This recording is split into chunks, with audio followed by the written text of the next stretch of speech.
takulandirani pano patiyankhuleni Ambuye.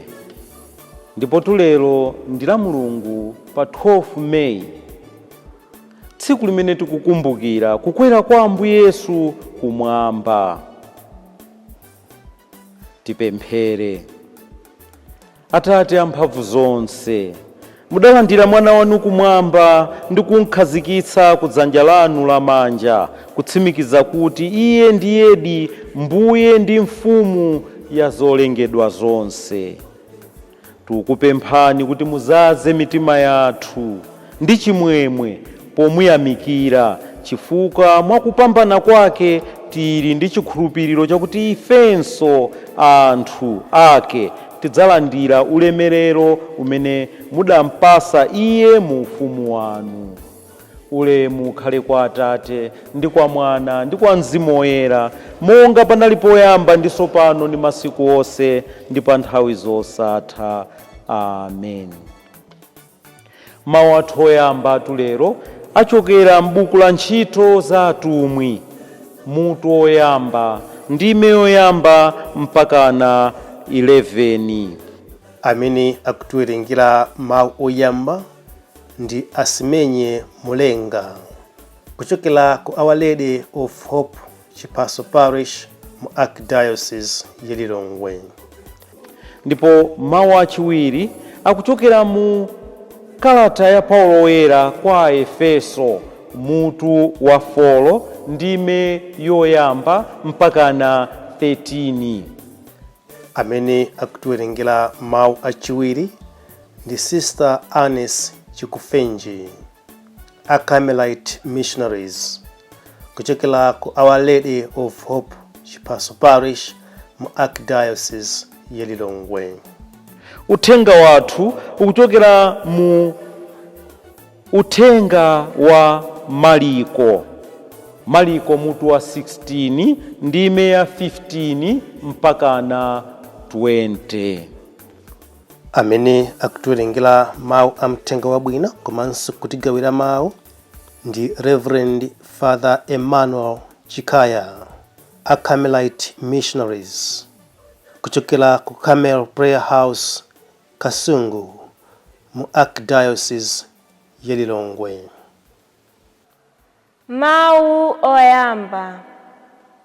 Yesu Khristu poshoka adatisiyira udindo wa kunchitira iye umboni pamaso pa anthu onse ndi kudzetsa ufumu wake mitima mwawo.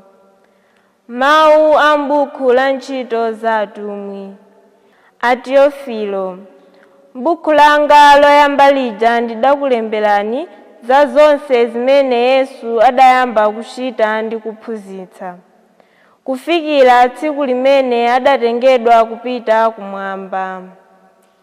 Mwa mphamvu ya Mzimu Woyera, Yesuyo asanatengedwe adawuza atumwi amene adawasankha aja zoti iwowo achite.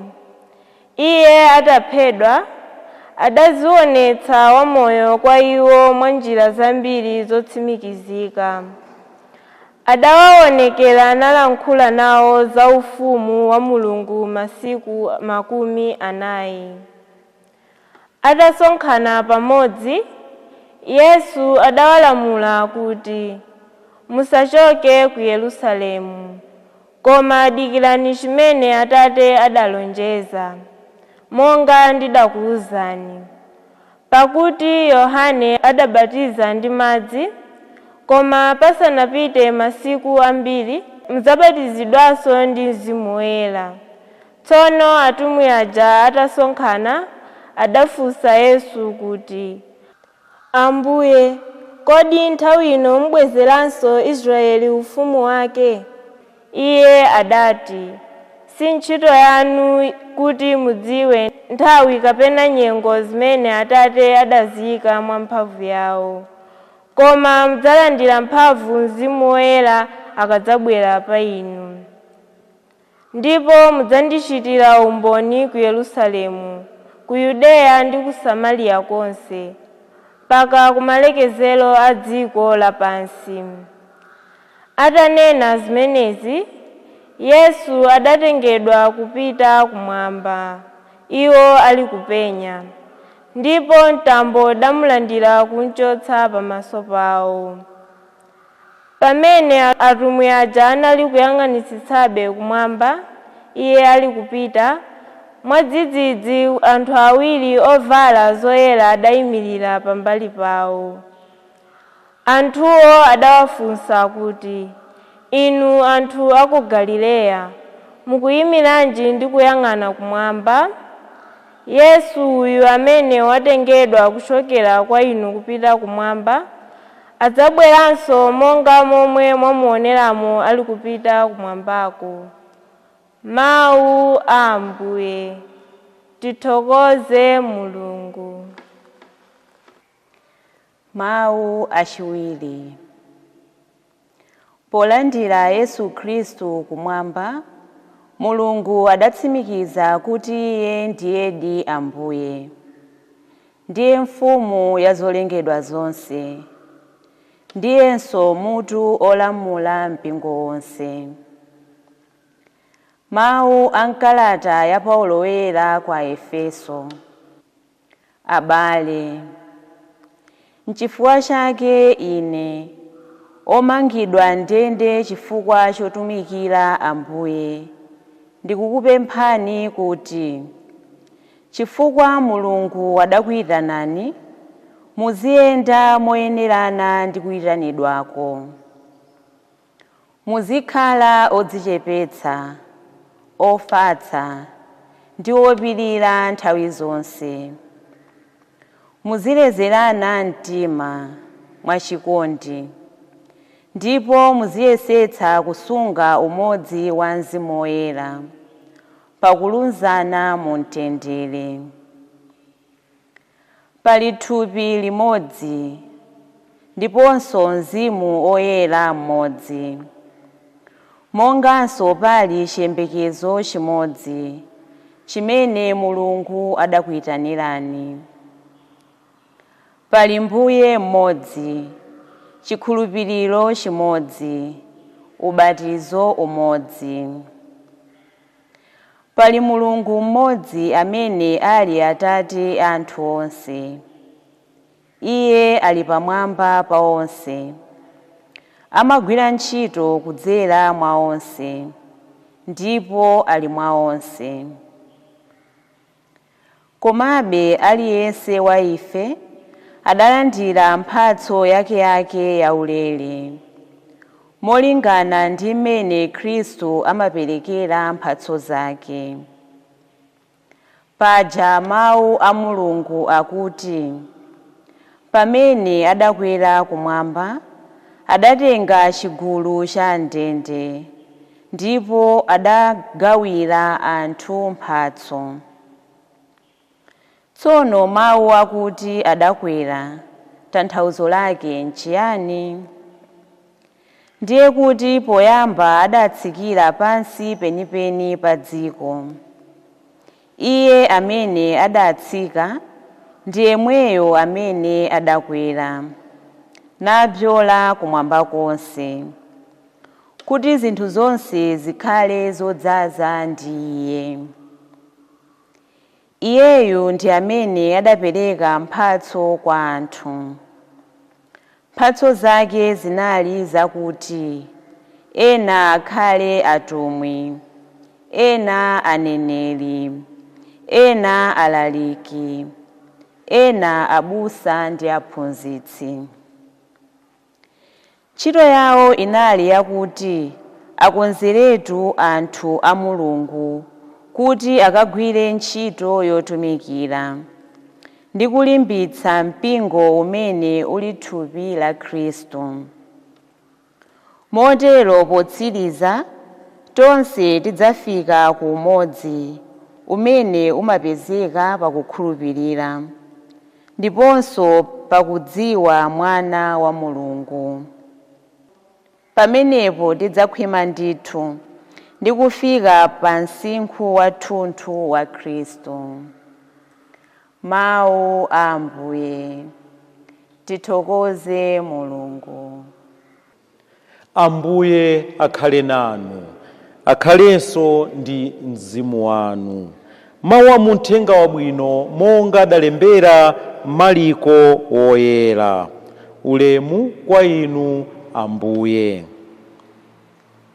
Atauka kwa akufa, Yesu adaonekera kwa 11 aja nawauza kuti, pitani ku dziko lonse lapansi, kalalikireni anthu onse Uthenga Wabwino. Yemwe akakhulupirire ndi kubatizidwa adzapulumuka, koma yemwe akana kukhulupirira adzalangidwa. Okhulupirira adzadziwika ndi zizindikiro izi: azidzatulutsa mizimu yoyipa potchula dzina langa, azidzalankhula zinenero zosadziwika, ndipo azikati akagwira njoka kapena kumwa chakumwa chotha kuwapha, azikapwetekeka, akasanjika manja pa anthu odwala, anthuwa adzachira. Ambuye Yesu atalankhula nawo, adatengedwa kupita kumwamba, nakhala kudzanja lamanja la Mulungu.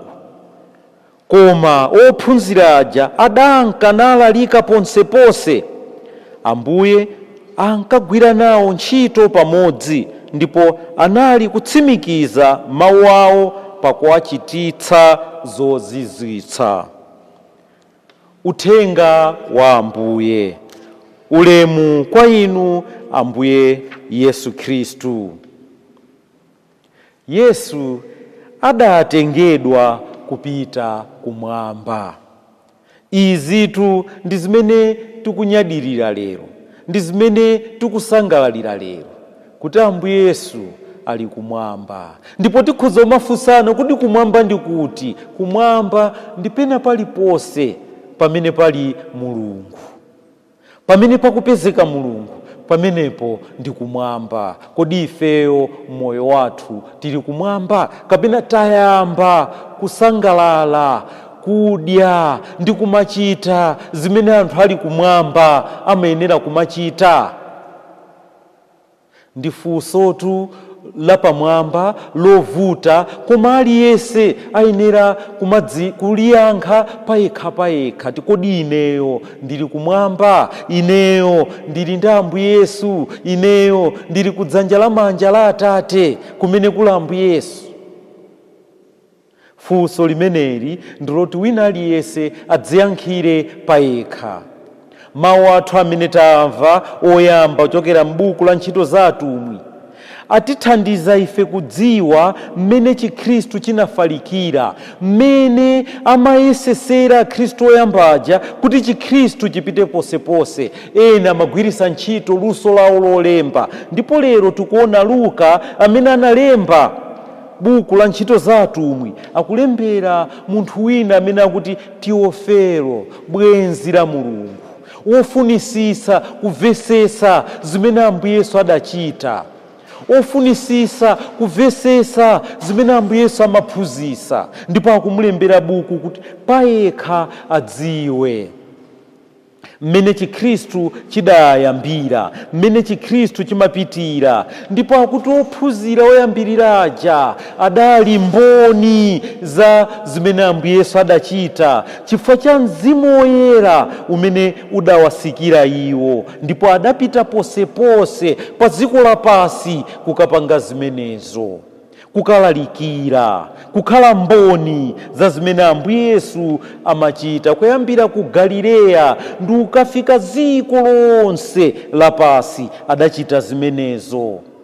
Zimenezitu amachita Ambuye Yesu atatengedwa kupita kumwamba, Ambuye Yesu atapita kumwamba. Kodi inuyo ndi ine tikupangabe zimenezi?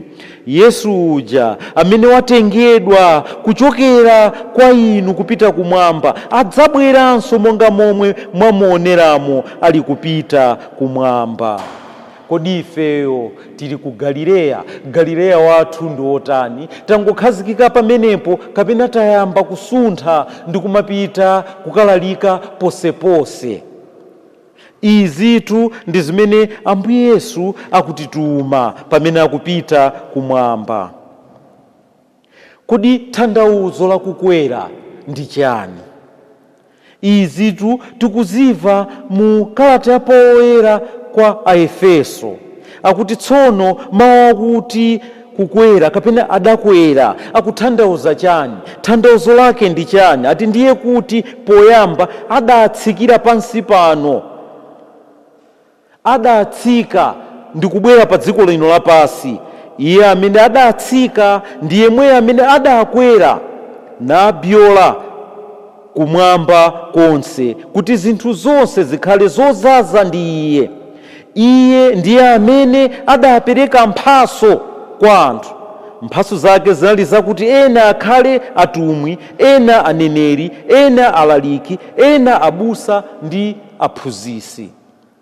Kuti pamene tikunyadirira kukwera kwa Ambuye Yesu, tanthauzo lake ndilokuti ifeyo talandira mphaso zosiyanasiyana zokuti inu ndi ine tizizigwirisa ntchito, tipite tikalalikire, tathandizenso ena kuti avomere kuti Yesu ndi mfumu, Yesu ndiye mwini moyo, Yesu ndi amene akuyenera kupembedzedwa, Yesu ndi amene akuyenera kulalikiridwa kwina kulikonse.